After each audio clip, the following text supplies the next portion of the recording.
Le Seigneur soit avec vous. Et avec votre esprit. Évangile de Jésus-Christ selon saint Jean. Gloire à toi, Seigneur.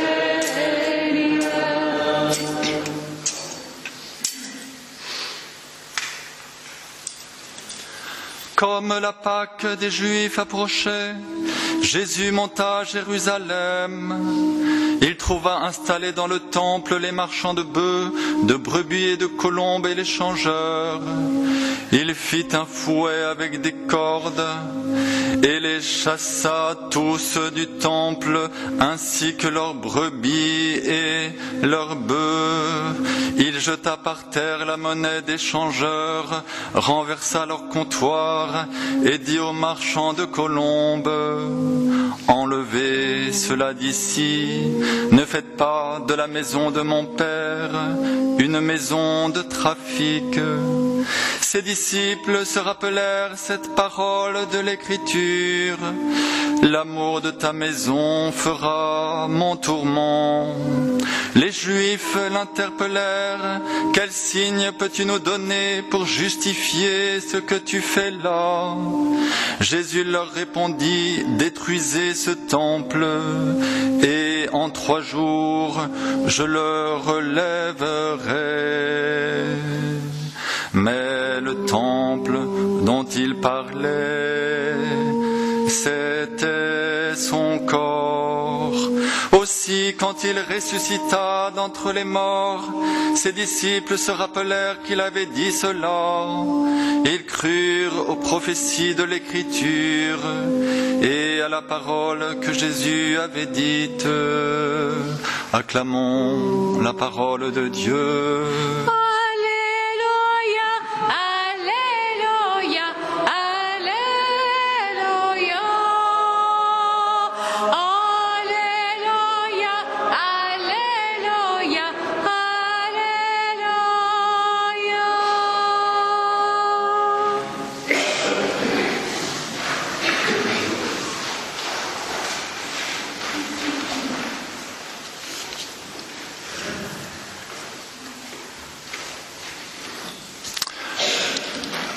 Ah, c'est vrai que le geste de Jésus peut nous paraître un peu bizarre, puisque, comme vous le savez, c'est tout à fait normal d'acheter son bœuf ou sa brebis, voilà, au temple de Jérusalem, tout à fait normal. Et comment on fait pour faire son sacrifice? Donc, du temps de Jésus, dans le temple, on achetait de quoi faire son sacrifice. Peut-être comme aujourd'hui, quand vous allez à Lourdes, vous achetez un cierge. Même dans certaines églises, c'est dans le fond de l'église. Voilà. Et on sait aussi que pour acheter ces bêtes, il fallait d'abord changer de l'argent, parce que pas question dans le temple de Jérusalem d'acheter avec de la monnaie avec l'effigie de César. Pas question. Tout ce qui est impur, dehors. D'accord ? Ce qui est impur, dehors. On ne veut pas d'impureté dans l'église. Enfin non, dans le temple. En fait, c'est ça la grande question. Est-ce que l'objectif est atteint? Vous savez, dans le judaïsme, la logique de la pédagogie de l'Ancien Testament, c'est de nous faire comprendre que Dieu est saint, et pour adhérer au Dieu saint, on a besoin de se séparer du profane, quitter ce qui est impur. Alors le lieu du temple, c'est un lieu saint, et dans le lieu, il y a encore un lieu encore plus saint, le Saint des Saints, où trône le Seigneur. Alors, au fond, ce qu'est en train de nous dire Jésus, c'est que votre truc, entre guillemets, ça marche pas. Vous pensez que ce lieu est saint et pur? En fait, non. Parce qu'il y a du trafic. Et effectivement, le prophète Zacharie avait annoncé que ce trafic-là, ça s'arrêterait un jour. L'Épître aux Hébreux nous dit que même ce qu'on faisait dans le temple, c'est pas efficace. On est obligé de recommencer toujours à offrir que de sang d'animal versé. Jésus ici nous annonce plusieurs choses. Il annonce que c'est lui le temple. C'est lui qui est concerné dans la prophétie d'Ézéchiel. Du côté droit du temple coule ce fleuve d'eau vive. L'évangile de Saint Jean, chapitre 19, nous dira, de son côté ouvert, coule l'eau, le sang. Et l'Apocalypse nous dit que ce fleuve, en fait, coule du trône de Dieu et de l'agneau. On ne parle plus d'un bâtiment. Frères et sœurs, nous célébrons aujourd'hui l'Église, mystère de l'Église. Et c'est vrai que l'objection qu'on nous fait souvent, c'est votre Église, c'est bof, quoi. Un petit peu comme ce qu'on pouvait dire peut-être du temps de Jésus, du temple de Jérusalem, un lieu de trafic. Oui, dans vos églises. Alors on vous fait toute une liste de trucs qui vont pas. La réponse, c'est quoi ?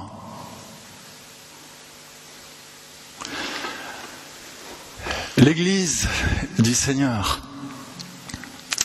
c'est ce corps fondé sur le Christ, convoqué par le Père.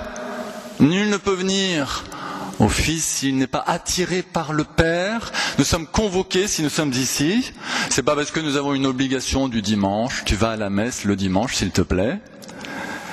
Si nous sommes ici, c'est que Dieu nous appelle. L'Église, c'est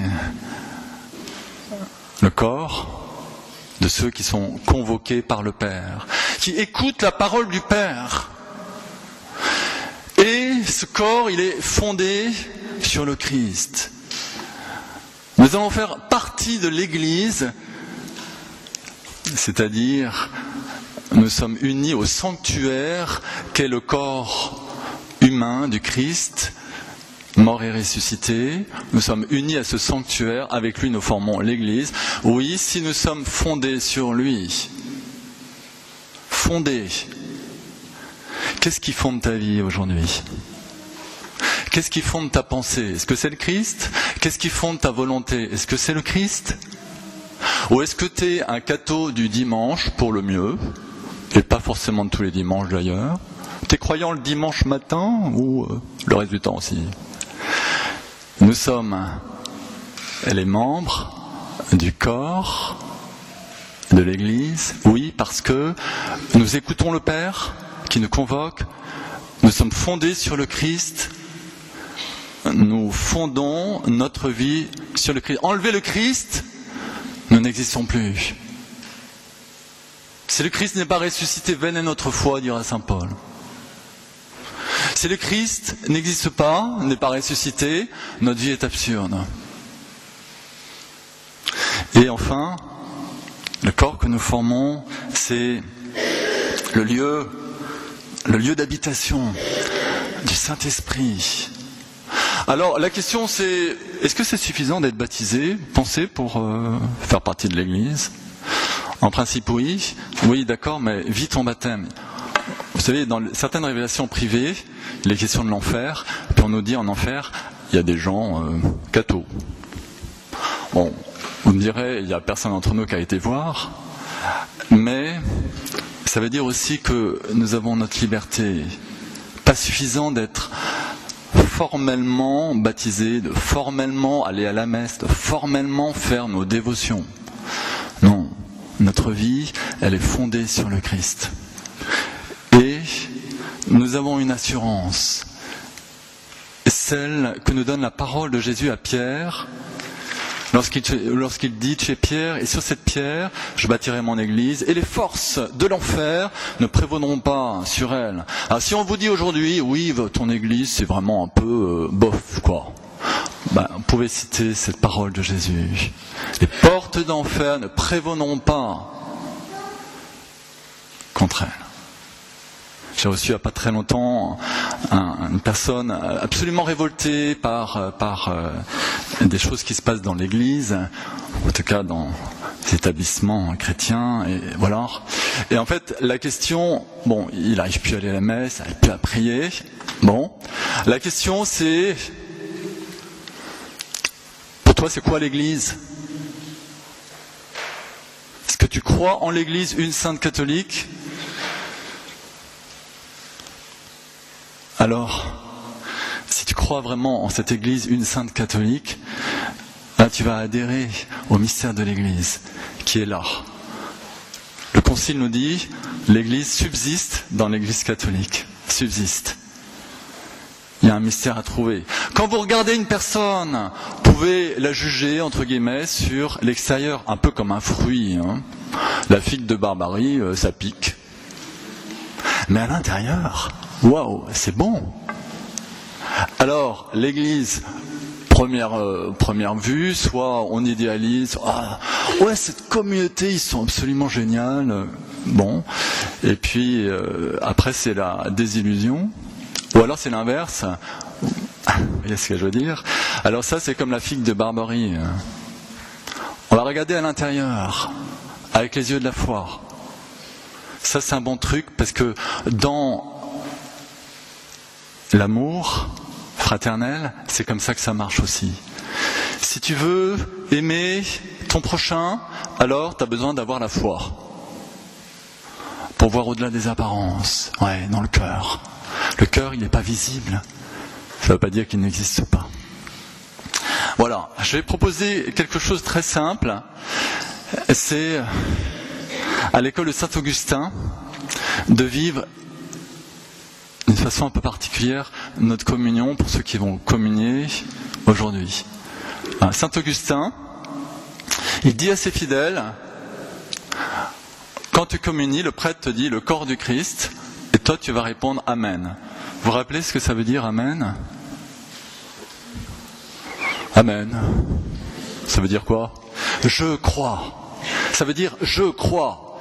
Alors quand on va nous dire le corps du Christ, ici on va communier par intinction, donc ça sera le corps et le sang du Seigneur, on va dire Amen. Et si je dis Amen, nous dit saint Augustin, c'est que nous croyons non seulement que nous allons recevoir le corps et le sang du Christ, mais que nous sommes le corps et le sang du Christ. Voilà, alors je propose que notre Amen d'aujourd'hui soit cet Amen à l'école de Saint-Augustin. Oui, Seigneur, nous croyons en ta présence réelle, c'est pas un symbole, c'est pas... c'est vraiment toi, présent, vivant, dans ton corps, dans ton âme, dans ta divinité. C'est énorme comme mystère. On a besoin de se mettre à genoux dans son cœur. Mais... on va dire aussi, dans ce Amen, Seigneur, je crois que moi, je deviens le corps du Christ et je le suis déjà, par grâce, par anticipation. Je veux dire Amen à ça. Amen, Seigneur, je ne m'appartiens plus, je veux ne plus m'appartenir, c'est ce que dira saint Paul aux Corinthiens. Vos corps ne vous appartiennent plus, c'est fini ça c'est le passé. Les corps, vos corps ne sont pas faits pour la débauche, ils sont pour le Seigneur. Alors, est-ce qu'on dit oui à ça ? Amen. Nos corps, ils appartiennent à Jésus, d'accord ? Ils appartiennent à Jésus parce que l'Église, nous dit l'Apocalypse, c'est l'épouse de l'agneau. Alors en ce moment, c'est plutôt les fiançailles pour nous. Les fiançailles. Admettons que nous sommes un chemin, ça prend du temps d'apprêter la fiancée avant le mariage. Bon, ça c'est nous aujourd'hui, mais il y a quand même des bons prémices. Et notre vie, c'est donc le Christ, c'est lui qui est notre vie. Alors disons-lui aujourd'hui que nous lui appartenons. Nous ne voulons pas appartenir à d'autres puissances que lui. Et bénissons-le de nous avoir convoqués, de nous avoir choisis pour être les membres de son corps. Amen.